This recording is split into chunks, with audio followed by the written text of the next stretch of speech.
арналған кешкі ертегімізді бастаймыз.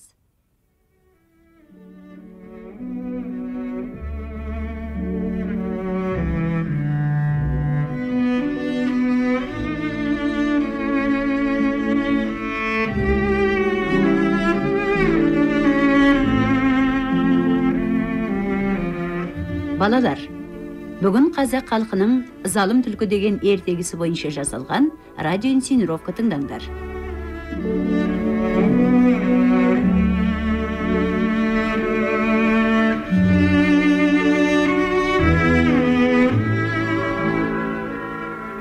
Бір күні арыстан ұйқыдан жаңа оянып, есінеп отырса, салып отырып түлкі келеді.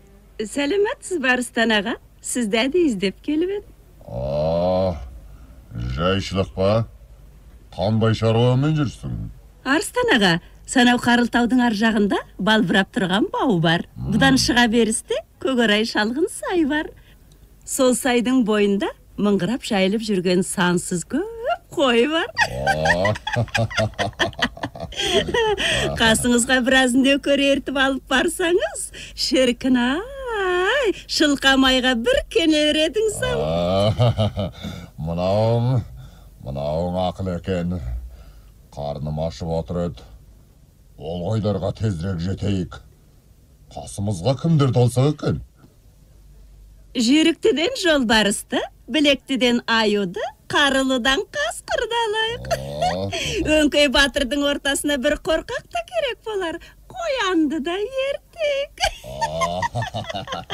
Дарас. Арыстан түлкінің тілін алады. Сөйтіп, арыстан, жолбарыс, аю, қасқыр, түлкі, қоян жолдас болып жолға шығады. Кешке қарай орманның ашықтау бір алаңқайына жетіп, түнемекші болады. Қарнымыз ашты ғой. Не жейміз? Сонда түлкі арыстанның алдына келіп, қол қусырып тұрып, мынаны айтады. Арыстан біздің ағамыз, ағамызға кім дейсің? Аю біздің жолым би, жолым биге кім дейсің? Қасқыр біздің қабан би, қабан биге кім дейсің? Түлкі біздің түмен биге кім дейсің? Қоян біздің қойымыз, қойымызды сойыңыз. Қарындар ашып отырған аңдар қоянды тарпа бас салады. Сол күні қоянды бөліп жеп, барымен базар десіп жатады да, ертеңіне тағда жолға жүреді.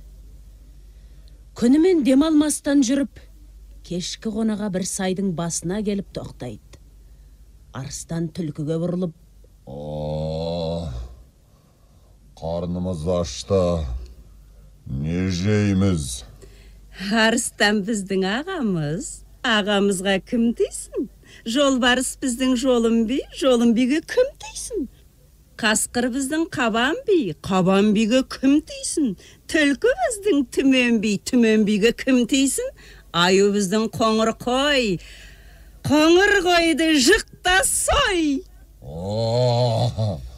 Түлкінің сөзін естісімен жолбарыс аюды алып ұрып, жәукемдей бастайды. Төртеуі аюдың етіне тойып алып ұйықтайды да, ертеңіне тағда жолға шығады. Төртеуі қас қарая өзеннің жағасына келіп тоқтайды. Арыстан тағда үйреншікті әнне басып,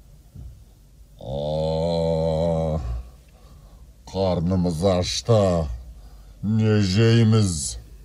Арыстан біздің ағамыз, ағамызға кім дейсің? Жолбарыс біздің жолым би, жолым биге кім дейсің?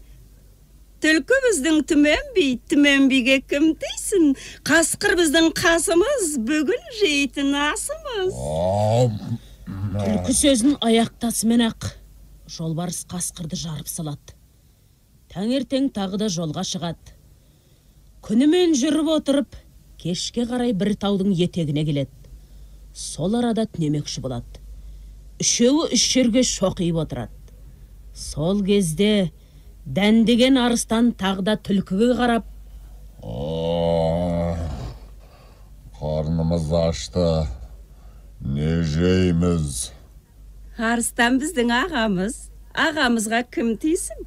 Түлкі біздің түмен биге кім тейсін? Жолбарыс бізге жан азық, бүгінгі таңға мол азық.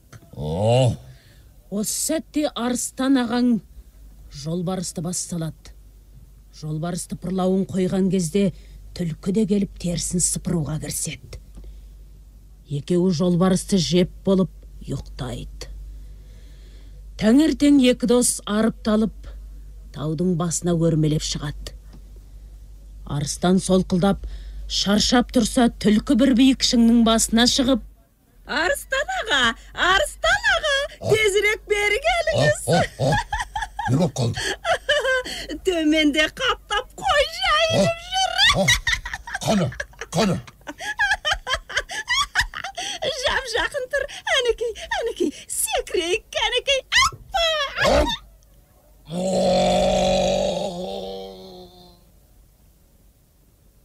Түлкінің сөзіне алданған Арыстан шыңнан секіріп кететті, тастан тасқа соғылып, қызыл жоса қан болып мертігеді. Мұны көрген түлкі оның қасына келіп: Арыстан аға, дос едік қой, өлімтігіңді қарға құзынға жем қылмайын. Осыдан кейін түлкі Арыстанның терісін жайлап сыпыра бастайды.